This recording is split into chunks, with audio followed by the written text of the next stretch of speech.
Hello and welcome to the 2024 Season 4 Week 2 track guide for the NASCAR NextGen car by Team Conti Sim Performance. We are here at Bristol Motor Speedway and I am going to take you for 30 laps or so around this half-mile bull ring and go over some things to look for as you do your A Opens and your NIS races this coming week. So without further ado, let's begin. Bristol, really a very rhythm-based racetrack. Very repetitive in what you're going to do to make lap time early on, but that will change as you get later into the runs, get later into the race, get into deeper traffic. Some of the techniques are going to change a little bit, but the fundamentals aren't going to. So both ends of the track, they seem very similar, but they're really not. 1 and 2 is a much more sweeping corner. Seems like it doesn't pinch itself off as much as you have in 3 and 4. And to start the run, whenever possible, we're going to try to hook the thing on the bottom, get the left sides right on the track, apron, seam right there. There's a lot of grip down there, and it's really good when the track is clean and you've got clean air. Now, as you get deeper into the run, or if you get traffic, you're going to have to start to move that line up and around, and I'll show you a bit of that as we get through the 30 here.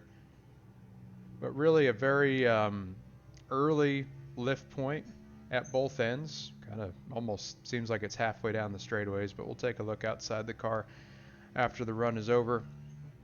A really early lift point, just a little bit of brake trailed through the point at which you're kind of going over the crest and landing into both ends. 5 to 10% brake is all you need just to get that nose pointed and set. Slightly off the bottom there, but that's okay. You can get off the bottom just a little bit if you want to open up your entry and allow yourself a straighter exit. But really, if you can get a car that rotates right along the bottom and keeps that turn throughout a run, you're going to be potent this week.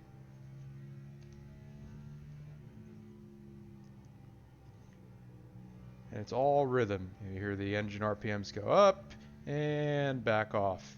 A lot of people ask myself and other people that have competed at my level, where are you lifting? Where's your breaking point? And I think it comes across wrong, but when we say it, we're not trying to be a jerk about it. But we're not looking for lift points here. It's really all rhythm. And I would encourage everybody watching to find lift points early in your testing phase. Find things in the wall, find things in the track to help you understand where to lift, but don't get dependent on that. Similar to how I tell people, do not get dependent on this tracker bar in your races. Don't race against the tracker bar.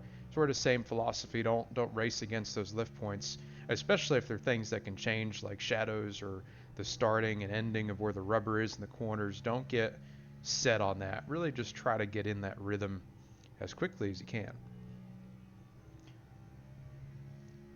Now, are these lap times blazing fast lap times to start the run? No. I mean, I could go a little bit faster, but even though we don't have a whole lot of wear this week, especially with the lower track temp, we don't have as much heat as we typically would.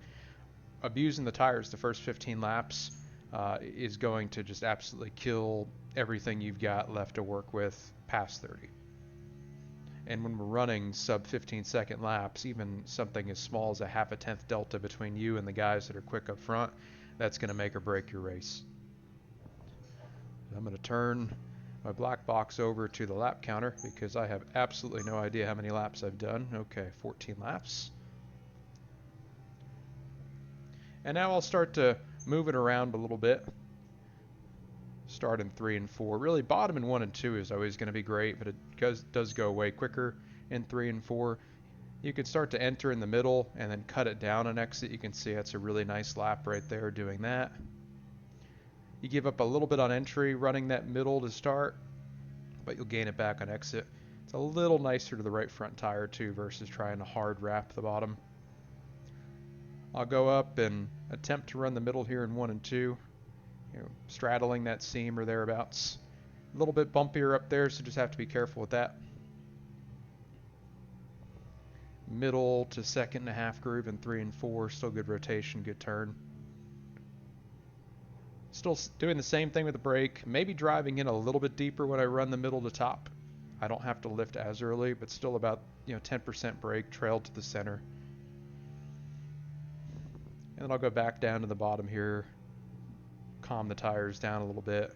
Because if you continue to just, absolutely rail the car up top, that's when you're going to build most of your tire heat, and then it's hard to get rid of it.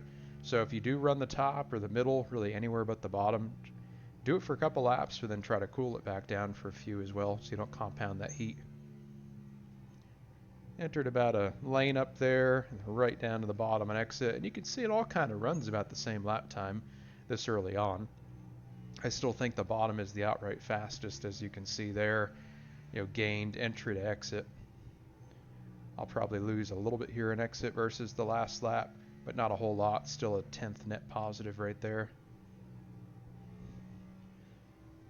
All rhythm again. On the gas, off the gas, trail brake, free roll, back on the gas. And when I do run the bottom, I get it turned in very early. That way the car lands very low and close to that apron track transition, and I can just keep it there. A lot of people make the mistake of trying to enter from like here, and then they have to try to get to the bottom, but it requires more wheel lock, a little bit more brake sustain to get the front to turn, and it's just not as nice to the tires, I don't think. Take all of this with a grain of salt. I am one of the worst at Bristol when it comes to chewing up a right front tire, but I think what I'm saying is the best thing to do. I'm just not always sure that I actually follow my own advice in the races, so full transparency there. This one was always a thorn in my side when I was competing at the pro level. Had some good runs, but always loved to burn the right front off. But anywho, 27 laps in here, things still feeling really good. Not really concerned with tire wear, or lap times rather. I'm just concerned with how the car is driving, and it's still very neutral right now. Can really run wherever I want to. Try to rip the fence right here. Yeah, plenty of rotation. Really nice lap time right there.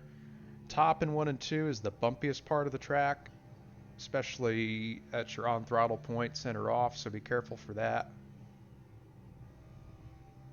3 and 4 is nice and smooth. Go one more lap here back to the bottom. And now I can feel I was a little tighter there after running the top. Down to the bottom again in 3 and 4. Weight on it, really good rotation, and a phenomenal last lap to cap off 30 at Bristol. Alright, so now I'm going to jump out of the car for a minute or two here and demonstrate what I mean by really wrapping that bottom tightly. See if I can find a good lap here. So even right there, that's probably farther off the bottom than I would want to be if I was really being disciplined in wrapping. That's good right there. So my exit was good, but by not getting all the way down on entry, I feel like I probably cost myself a little bit of front turn right in that part of the corner.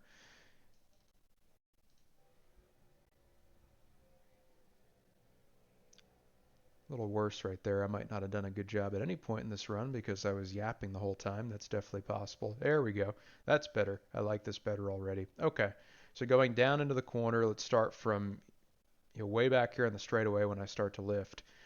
So start finish line right here, and already starting to turn off the wall. So I get to the start finish line, and that's when I say, okay, now I need to start thinking about coming back off the wall. That's my cue. If you want to talk about a mark on the track, maybe this is subconscious, maybe it's not for me, but right after the start finish line, as soon as I get to this Cup Series banner, I start slowly walking it off the wall. Not a whole lot of wheel lock right here, but just enough to get it off the wall and turned into the bottom.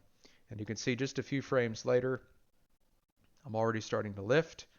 It's going to be a quick lift, and then immediately on the brake, just trailing 5-10% brake right there, carrying it through entry all the way to the bottom, And then on this particular lap, granted, new tires, plenty of grip, low track temp, I'm already off the brake even before I get to like the official entry landing point of turn one, where you've got that big compression moment when the car sits down. As you get later into the race and you start to lose front grip, especially, you might have to carry that brake a bit longer. But off the brake, down to the bottom, getting to my max wheel lock point in here somewhere, not quite 90 degrees, but close to it. Lots of free roll, as you can see, through the entry into the 3/8 right here before center. And then lots of free roll still. And then starting to get back on the gas right before the last great Coliseum sign that starts up there. Gradually working into it. It's not a light switch. You can see right here I kind of plateau at 80% and then don't go much higher than that. Just trying to preserve both right side tires at this point. Full throttle past the 3/4 mark. Up off the corner. Track out to the wall.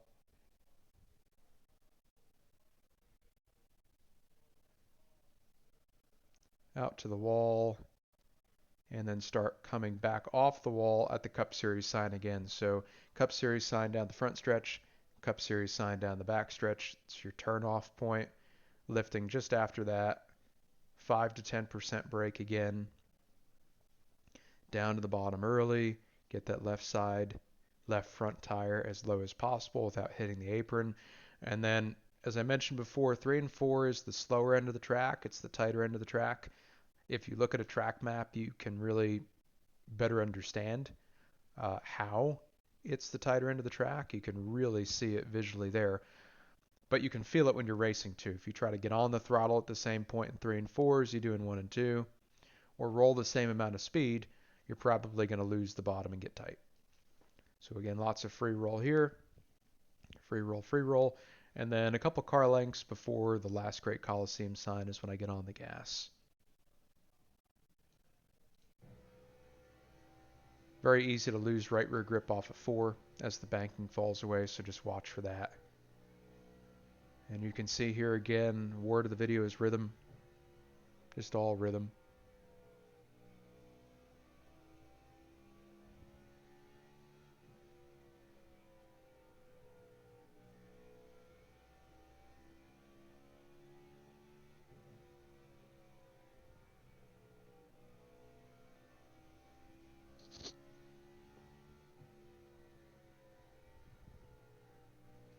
Couple laps later in the run here. I believe this was a top lap. Let's see.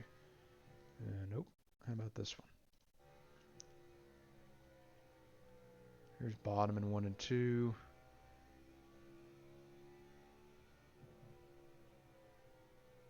There you go. There's your middle top 3 and 4. You can see right there. That's the tricky part about coming off the top at both ends. Right there. Sometimes it'll either tap the right rear corner, the diffuser, or you're just on the gas so hard that it overloads the right rear and it can get loose. But you can certainly make some really good lap time up here.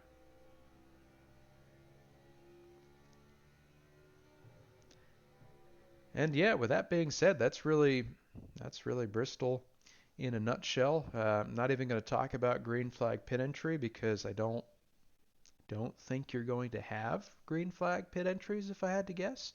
But if you do, make sure you practice that before the race starts because that is a bit tricky. Make sure you go into the right pit lane and not the wrong side of the track if it's a green flag pit stop. So that's where a lot of people seem to mess up. But yeah, that's it. Hopefully we've got another competitive car this week.